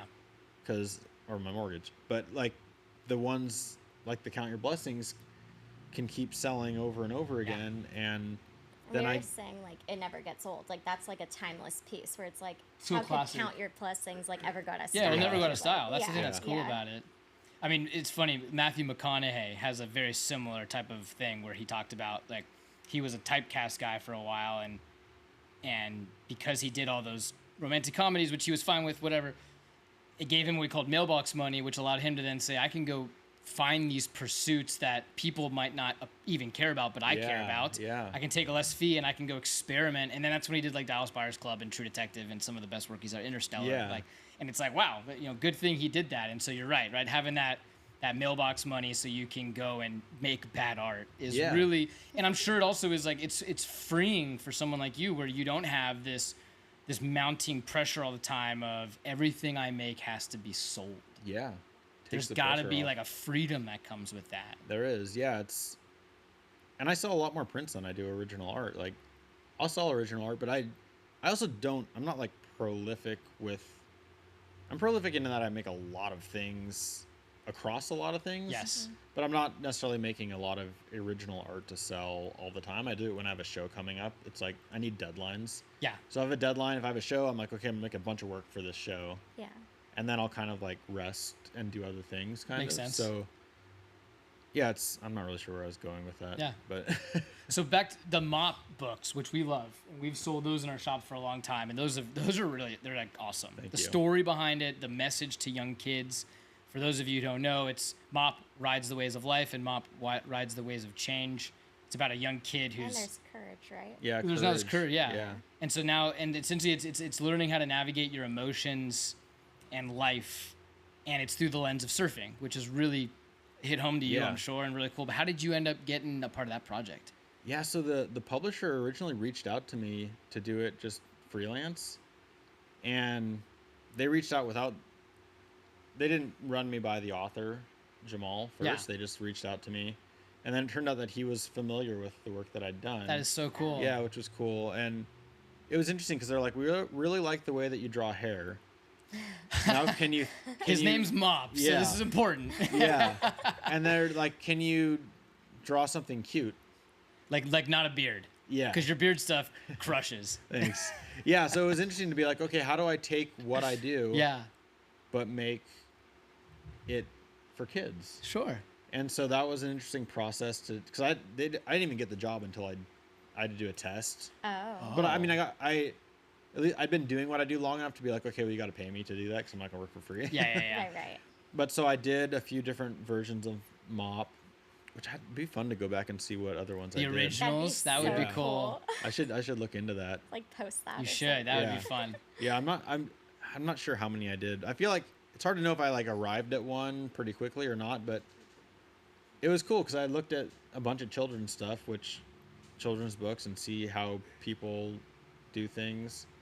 And the biggest inspiration ended up just being the Peanuts comics Yes. and Charlie Brown, and like Mm-hmm. the simplicity of those. And obviously the hair is more complicated, but the characters themselves are Pretty simple. pretty simple. Yeah. And, Yeah. and after the first book, it was rad. Jamal's such a good guy, the author. Such a cool dude. Yeah. Yeah. And he reached out and he's like, hey, what do you think about negotiating together for the second book?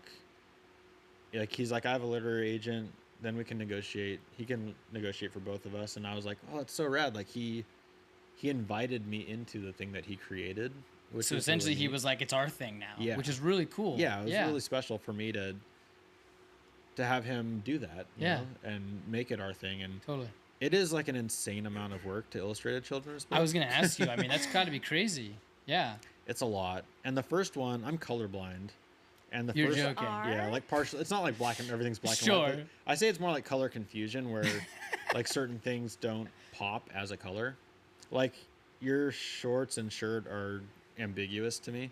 They're pretty gray. They're pretty fairly light. similar, but there's a difference. Yeah. Yeah, it's amazing as an artist. That's so Yeah. funny. So for the book, I did it in watercolors, and in order to like keep consistency, I'm like, I don't know. I think I'm just gonna have to do like the same color all the way through the book. So I did like all the yellow and all the red, and it was so not pleasing to I can create that imagine. way. Yeah, because normally you're just like making it all at once. I Yeah. imagine. Yes. And I realized that a part of the enjoyment for me with making the art is finishing it and being like, I made this. Yes. And I didn't get to do that through 30 pages. It was just like, I did the yellow. Oh man, yeah. At the end, you're like, all right, now I'm gonna go back and do the blue. Oh, that's gotta be brutal. Yeah, so it was a good learning experience, and it made me realize I needed to use a different process. Yeah, learning and failing to a degree, Yeah, right? yeah, right? totally. It was Being like, okay, open that to change. that worked, but it didn't work for me to be sustainable. I can't do this with a few more books. Yeah. But then I figured out how to take watercolors I'd made, turn it into a texture, use watercolor brushes in Procreate, and I was able to really replicate what the watercolors in that first book looked like, but I used Procreate to do it on the next ones. Whoa. So it's a combination of, it is watercolor because Yeah. the what I did over it, what I used as the background was watercolors, and so you get because of like playing into the imperfections. What I like about watercolors is the imperfections, Mm-hmm. and you'll get like these specks of pigment Yes. if you are being careless or careful in the right way. Like, Sure. Sure. I love that about watercolors when you get those things. So that's why I needed those watercolor backgrounds I made to bring those pigments and the imperfections into That's it. Because cool. otherwise, the watercolor brushes in the program, they like emulate how watercolors work kind of, but they still don't look right. Yeah, they lack that true watercolor Yeah, look. so it's like a lot of, like, I say it with looking with film too, shooting film, because I shoot digital photos, but I can make them look a lot. I shoot film also, but I can make the digital stuff look a lot like film. Yeah. Because I shoot film, Yes. and like having that knowledge of how things work and look and are supposed to look, Yes. and the intimate knowledge of it helps you to make something else look that way. So it's like, Yes. because I paint with watercolors, I know intimately what watercolors look like and what they look like when they look right to me for like what I want them to look like. And so that enabled me to do the other books and make them feel right Totally. to me. That's awesome. And it made the process much faster. And probably less painful. Yes. Yeah, I could just do, because I had my palette, so I could just go back to the same That's color. so nice. But I wouldn't have done the other books if I didn't figure that out, because That's it was just too much work. Too much Yeah. work. Are there going to be more books? I'm not sure. It really is up to Jamal. Sure. If he makes more, we'll make more. That's cool. He's had a lot of success with some books for like a little bit older kids. Yeah, he has a couple other really cool books that I've seen. Yeah, and I'm like blanking on them right now. Oh, How to Train a No. I feel like there's something to do with dragons or like an. I feel bad that I'm not. Wasn't one thinking of called it. like Saltwater Buddha or something, I think? So yeah, those were his. That's actually before his children's. Oh, book. He okay, did got it. those, and- Yeah. Yeah, I think that one's like autobiographical Got or it, like yeah, somewhat, and then yeah. now he's been doing some stuff for like a little bit older kids. Oh, very cool. Like that are illustrated. I can't think of what they're called. that's but, all good. But he's had a lot of success with those, so I think he's been leaning into that. Good for because him. Cool. They've been really taking off. But we did. I don't know if you've seen the Adventures of Drip and Drop, but that's another children's book we did together. Yeah, I have seen those. And I like that one because it's really clever, and different themes, but still like ocean water related. It's kind That's of like fun. the water cycle and these raindrops, and that they're clouds. They turn into rain, and then they are in the ocean. Oh, and they that's go back super up, and cool. the way that he did it is really, really clever. That's Oh, I fun. love And that one. We'll have to check That that one out. was nice too because it's a lot easier to illustrate. Yeah, It was I very can imagine. simple. Very simple. Yeah, But well, it- our son Riley loves the mop books. Oh, that's He's cool. stoked, so we'll have to get him the Adventures of Drip and Drop. I'm sure he'll love those It's too. cool. That's Yeah, really cool. it's neat, and it's cool. Like I keep getting stretched to, like artistically, to figure out how to bring these things to life. No question. And even the Mop Ride's Wave of Courage, there's a lot of animals in it. And so that was interesting to be like, oh, how do I translate this world that I've created? With animals. Yeah, with animals. Totally. Like how would I draw an octopus? I don't Yeah. know. Like, and so you have to like And then bring your- continue to meet like that kind of theme that you've Yeah. developed. Yeah, Yeah, it's an interesting thing where you're like, okay, I've developed this style for Yes. this thing. How does that translate to this creature. animal? Yeah. And then like a variety of animals. We're like, oh, I think I had already done a turtle in the other books, but a dolphin, and there's like a bunch of different kinds of animals in that That's book. awesome. And so it was interesting to. Navigate. There's like that. a little bit of anxiety at first. I can where you're like, imagine. oh dang, I have to do that, and I have never really drawn animals in my Yeah. life. Some people love to draw animals. They like that's all they They draw. crush that. Yeah. But for me, I was like, ooh, that's What's a this?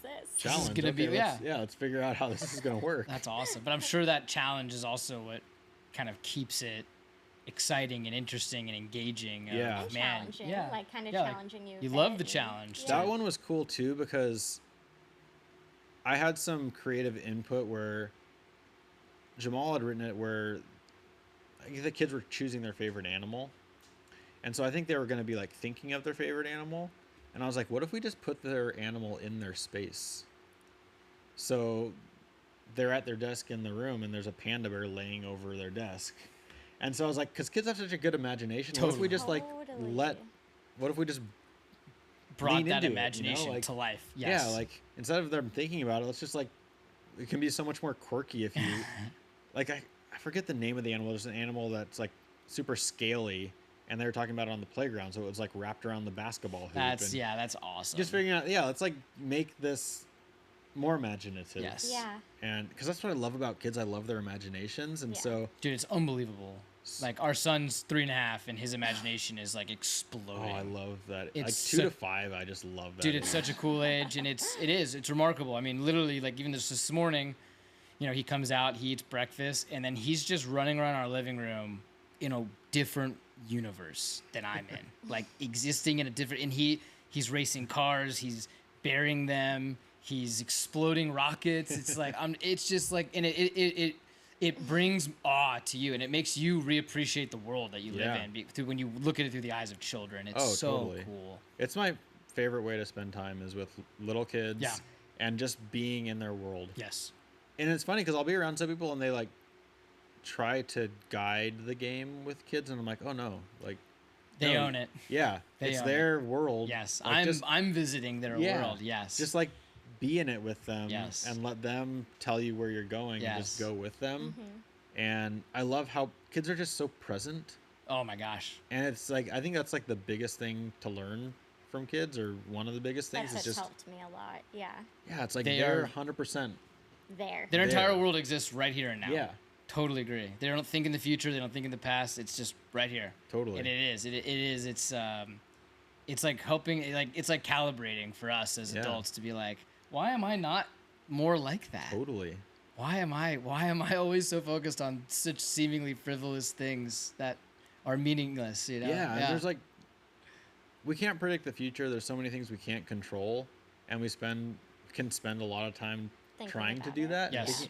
And like, or like worrying is the most non-productive thing because you're just like creating trouble for yourself. Yeah, you're using your imagination to make like the worst case scenarios, Totally. right? As opposed to like children where they just think of the craziest, most interesting scenarios. It's like, why do I not use my imagination like they do in such a Totally. productive way? Yeah. I had a friend who said, she was like, what if everything works out better than you thought?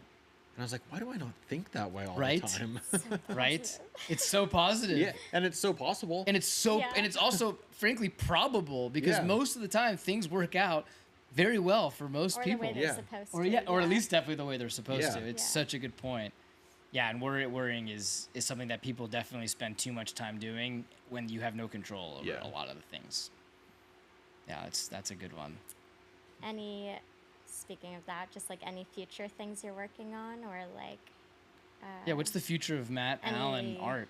fairs you're going to, or art shows, or I am going to be doing the redo market again. I do that. It's usually they've been doing it in Dana That's a Point, cool but market, Yeah, yeah. now they're doing it in the fall. They're going to be doing it in Costa Mesa, which they did once Oh. before, and Oh, they're very doing cool. Del Mar Fairgrounds. Oh, very fun. yeah, in October. Cool. What, in October? Yeah. We'll have to cruise that. oh, well, Yeah. so cruise. And they do fun. such a great job of curating the vendors that are there, so it's always like really an honor to be a part of it. That's because awesome.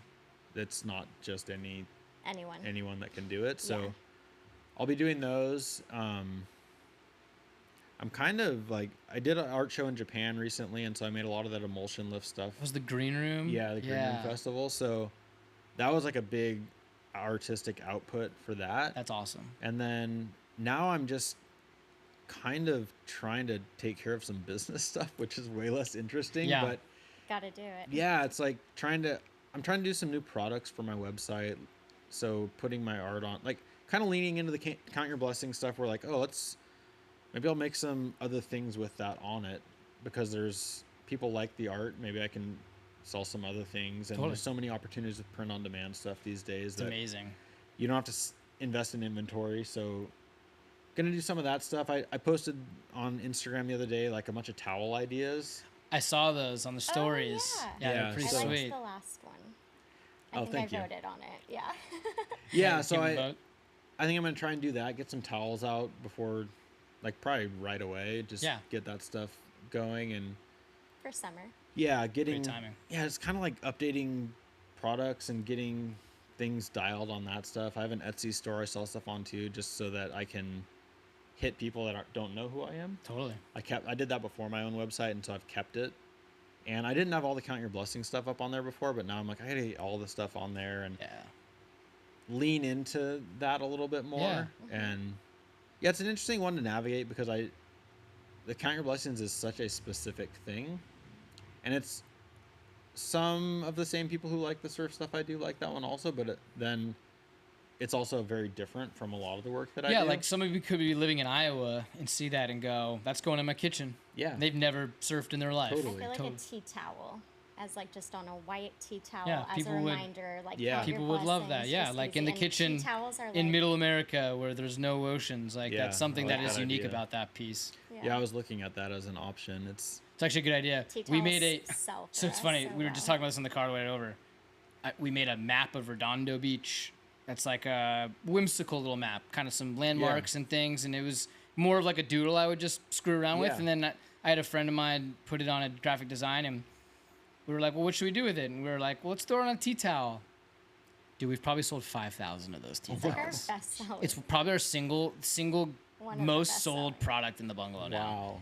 It's wild. People So we love like it. expanded it to like Palos Verdes, and now we're looking at like vintage, like kind of ones of like vintage landmarks. And there's like so many People places just- you can go the with tea it. Everyone towels. has a Yeah. kitchen. Like Everyone has it's a like- kitchen, and everyone wants something that's Yeah. something unique, and It's a good that is a idea. good point. good little It's a good one in the gift. kitchen to have of Count Your Blessing. That's Yeah. because that's a very place where people congregate, and it would be like a daily reminder. Yeah. That's good, cool. Good idea. I Yeah, don't tea, know. tea towels, Just man. throwing. Yeah, I If you appreciate make it. one, I'm gonna get. If you make credit one, we'll for it. probably get it. Yeah, exactly. Nah, that's awesome, man. Well, we appreciate you coming, dude. This has been a ton of fun. Yeah, thanks for having me. We know you had to trek it down here, but Oh, it's totally worth hopefully it. you'll get in the water or something. Yeah. You're an awesome dude. You've had an incredible journey, an incredible life being an artist, being a photographer, doing all these things, working for big business, small business, yourself. It's really cool. And so we know that people who, and you've sold a lot of stuff in our shop. We appreciate it very much. And we continue to love to tell people about the story behind you. And I think our customers and people who follow the bungalow will love to kind of learn more about your background and the man behind all the beautiful art that they have in their house. So Thanks. I appreciate all the support over the years. It means a lot as an artist always when people like what you do and want to share it and want to sell it, and all those relationships matter. And anytime, yeah, it's like you're helping me do what I do. You're helping me have the lifestyle I have. So that's huge. we love it. We love helping. We hope to help more, Yeah. continue to help more in the future. So Where can people find you? Like on a website. website, Yeah, anything? great Instagram. place. My website is matthewallenart.com. My Instagram is mattallen_art. Those are like the two Main best ones. places. Perfect. Perfect. It's like my buy stuff off the website, see what I'm up to. Yeah. What new thing new technique New I'm technique, exploring. new medium you're Talk trying. About Scout. Oh yeah, we got a real quick talk about your We EV have vehicle. To talk about Scout. You built an electric vehicle. I did. Why? How? Who? I got kind of interested in classic cars and I followed Bring a Trailer, or had them, they sign up for their email list, and so they send you all of these vintage cars that are going to be auctioned off. Nice. And it's a great way to see like just how many rad vintage cars there are. And I always was like, I was interested, but I didn't want to have to work on it myself because I knew nothing mechanically. Yeah. And I didn't give myself any credit for being able to do stuff mechanically, or I guess I didn't have the desire to get good at it. Yeah. And I saw that there are people making electric conversion kits for like Porsches and Volkswagens. And so then I was like, oh, it'd be kind of cool to do. And my uncles who live in Iowa on a farm There you go. are super mechanically talented. I'm sure they're amazing. And we're cut from the same cloth in that, like, artistically, I kind of feel like I can figure anything out, and I like it enough and passionate enough that I can do it. And they're that way with mechanical things. And they've done a lot of car conversions over the years. Like in high school, my one uncle, or maybe they might have done it together, they built a kit car. Like, That's so cool. yeah. So I was always like, oh, it'd be really neat to like do a conversion of a vintage vehicle to electric with them. And I sat on that idea for a couple of years, and then finally was like, I'm just going to reach out to them and see if they'd be into it. And I was thinking like a Porsche 912 would be amazing, but they're just so expensive, Totally. even like in bad shape, Yeah. that I just couldn't find one that would make sense. But I reached out to my uncles just to see if they were interested, and they're like, yeah, we could actually do any vehicle, I think. The components are out there. And I discovered Scouts through that Bring a Trailer site because I thought Broncos were really cool, but Broncos are like insanely expensive. Yeah. And so I was like, oh, what if I did a Scout? That'd be cool. Those are like Broncos. And I really like uncut Broncos, like the old ones that are not raised. And Dude, they're rad. Yeah. They're really rad and looking. so Scouts kind of like more that way. Like people didn't need to cut them to put bigger wheels on them. Yeah. But I just like the really like basic classic look. Like I want it to look like it's from that time. So I reached out to them and they're like, yeah, we could do that. I'm like, what about a Scout? They said, yeah, we could do it. And so I started looking for Scouts and I found one in Riverside. Yeah. And I bought it and then shipped it out to Iowa so that they could kind of like get a lay of the land on it. And then went out there in February a couple years ago and spent 2 months straight, the three of us working like Insane. every waking hour to convert it to electric. Unreal, So dude. cool. And then you Yeah. drove it back. No, I towed it back. It was not even, I wanted to drive it back, but we got it working the day before I left. Okay. Oh. And so I had to do all the troubleshooting. You were in like, I'm not going to try to do California. this in the middle of Nebraska and the I-80. Yeah. Yeah. It Broken was- down. And it was a journey. Like it, when you do something for the first time, not everything's right. I And so there was a lot of troubleshooting to do, and I had to do a Yeah. lot of that in California on my own. Well, I'd get them on the phone and they would Sure. help, but like, yeah, it was a big learning process, and like, I thought I'd been good at managing expectations, but for that project, I didn't. I was like, I'll have this triumphant return to California. Everything will be working perfectly. Yeah. And no, it was like still had a lot to figure out. But the good thing about that is, like, when something goes wrong, I learn more about the vehicle and I learn more about the process. Yep. Mm-hmm. And so sometimes it's a refresher of something I worked on before. Sometimes it's something my uncles did that I didn't even touch. And so then I'm going to learn that part of what's happening. But I don't love doing mechanical things, I realized in Yeah. this process, where like it was really cool to do, Yeah. but I don't. Making art I love. Yes. Working on the Scout is work. Yeah. It's not a labor of love. No, It's just so- labor. But I love it because when you drive and you have a normal car, it's a vehicle serving a purpose. Yep. Mm-hmm. The Scout, I get in and it's an experience. No question. And I Totally. love that, especially like around town.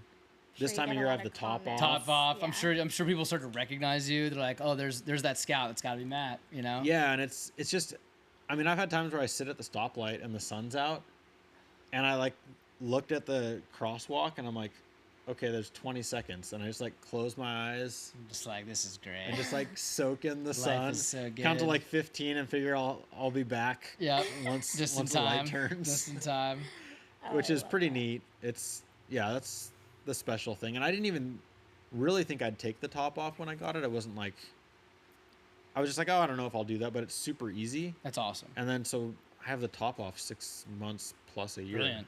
And it's it's just I know the feeling. awesome. I had a 1989 Volkswagen Vanagon for like 5 years, and same way. Like every time I got in like my normal car, I was just driving. When I got in that car, I was like, this is awesome. Yeah. I'm cruising. But that thing broke down every chance it got, and so I got sick of it living in the auto shop, so I sold it. Yeah, that's tough. It's tough when the things go wrong. Old cars, just in general, something's always going wrong. I've had to tell myself, like, I haven't had like, I mean, I've had problems, but I just try and tell myself, if something goes wrong, the worst case scenario, I tow it back to my house. Cool. Like, that's not that big a deal. It'll happen. And then I'll figure It's out. And you'll temporary. figure it what out from there. is. That's Yeah. it. Not a big And deal. that helps with the anxiety, but there's still sometimes, like, if I have a long trip on the freeway, it's like, got stiff leaf springs on that thing, Please and don't. you are bouncing around. Please don't break down. Please don't break down. Please don't break down. Yeah. Yeah, and you can have dumb things happen. Like I had my stick that you used to hold up the hood Yeah. fall onto my battery and kill the power because it shorted out. Oh my god. No. But I didn't know that was happening. Of And I'm course. just like, why am I losing power? Oh my gosh. And then I like turn it off, turn it back on again, get back on the Couldn't freeway, figure it out. died 10 minutes later. Oh, And I was going to a photo shoot, and I had to be like, hey, I can't make it. I got to go home. Got home, I like opened up the hood, and then I'm like, That's why. and that was great because it was a super easy fix. But it's just. But it stuff was just that. like, oh my gosh, like This is what a stupid thing to go nonstop. wrong. Did you Nonstop. drive it here? I did not. No, Okay, I that's was like, we're gonna have to go. A little bit of a journey. too far. I would have gotten sunburned too. Yeah, that also on a day like today, that would have been brutal. Yeah, I don't do long trips that often. It's mostly around. It's around town. It's around Just town, because like people. driving it that far, it stops being fun. It starts like you're bouncing around a lot. And Yeah. it's just harder to kick the anxiety of something going wrong. That long. Even though Yeah. it can go right, but Totally. but around town it's a lot less stressful. Yeah, you're just like, I'm never more than 4 miles from my house. This is fun. Yeah, Yeah. it's nice. And sometimes I'll just drive it. Like, since I'm in Costa Mesa, I'll drive on the peninsula in Newport So and just beautiful. you can go slow and just like drink it in kind Yep. of, and that's when it's the most pleasurable. It's like I can go 70 in that thing, but it doesn't feel very fun. No. But driving slower does Yeah, feel going nice. 20 It's like- and stopping and looking at the ocean. Yeah, it's brilliant. Yeah, it's like those things weren't made to go fast. No, they were not. So when you're going fast, it feels like you're driving a vehicle that wasn't made to go fast. Yes. You feel everything. Nah, it's awesome. But yeah, it's amazing. It's super neat to have tried something like that and been able to pull it off. No kidding. And to realize I can do mechanical things where I didn't give myself credit that I could. Yeah. And it was humbling to do something like that where most of the things I do I'm pretty good at. And I've gotten good at those things. And I went to Iowa and had to humble myself and be like, just tell me what to do. I know nothing. Yeah. And my uncles don't know me that well going into this. So it was interesting for me to be like, oh, they're like getting this person that is so different than who I am in most situations back home. Totally. Where I'm like, I feel like I'm an expert at a lot of things I do. And so I was like a novice and Help me. You were like, I'm your apprentice. just Yeah. And then I was taken totally out of my normal routine where like I have like such this great balance of work and play in my life. And there it was just all work. Yeah. And I wasn't making my schedule. I was just on their schedule and they were in charge. Yeah.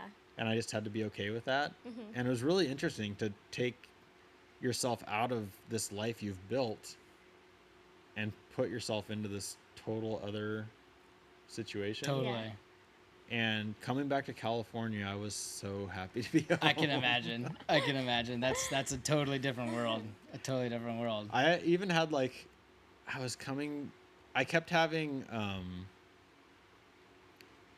what do they call it when you like think that you see water, but it's not actually water? Oh, Like a hallucination? Oh, yeah, like I'd be going over the hills. Like once I Yeah. got to like Arizona, I'd go over a hill You're like, is that the ocean? and it was like a mirage. That's the word Oh, I was looking for. mirage. Where I'm like, oh, it looks like the ocean over there. And I'm like, oh, that's not the ocean yet. No, that's just the I'd heat. go over like another one. Yeah, it's just like that's just the heat behind the That mountain. is so funny. But I was just like yearning. Yearning to be back. Yeah. You're like, get me back to the ocean. You're in Yeah. the right place. Yes, Yeah. you are. Totally. Oh, Cool, man. Well, thank you so much. Yeah, thanks You're for being welcome. here. Yeah, We thanks truly for having me. appreciate it. We truly appreciate you and your art. And thanks, everyone, for tuning in to this latest episode of Salt and Stories. We'll see you on the next one. Yay. Thanks, guys. Dude, you crushed. That was Thanks. awesome, Yeah,